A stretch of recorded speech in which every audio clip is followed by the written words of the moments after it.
guddoonka sanatarada habdhowraha iyo hadhowra ku-xigeenka xogayaha meediyaha iyo howlwadeennada. asalaamu calaykum waraxmatullahi wabarakaatu. guddoomiye waa mahadsan tahay. waxaan aad ugu mahadcelinayaa guddigii xeeroosaadkii kasoo shaqeeyey oo runtii muddo badan geliyey, waqti badan geliyey, iyo sharciyaqaanada aqalka. waxaan rabaa inaan sakangareeyo dhowr sanato oo meesha ka hadlay.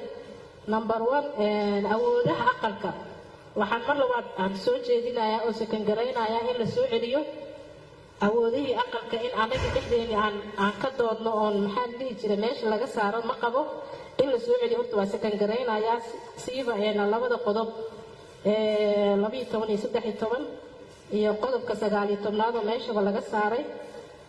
waxaan kaloo sakangareynayaa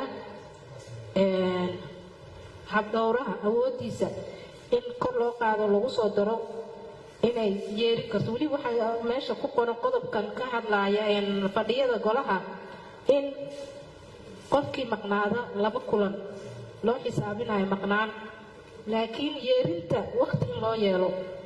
haddii labadaas kulan ay bil qaadanayso waxaa macno ma keenayso in la yeeriyo. waxaa fiican qofkii maqnaado kulankaas in kulanka ku xiga in la yeeriyo, in iyadana la cayimo waqtiga yeerinta la cayimo oo la dhihin waxaa meesha hadda ku qoran sanatarkii maqnaada 2 fadhi in loo qoraayo maqnaan in lana yeerin doono.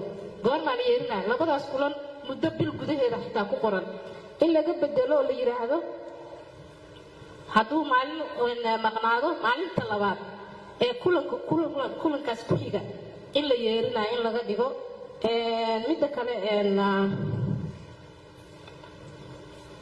senator Ibrahim Ogaab sida uu sheegayo muhiim waaye qodobka magaca ka hadlaya guddiga maaliyadda la xisaabtan kaliya maahayna waa la xisaabtanka hay-adaha maaliyadda in loogu daro guddigaas. waa soo jeedinaya. waa mahadsantiin.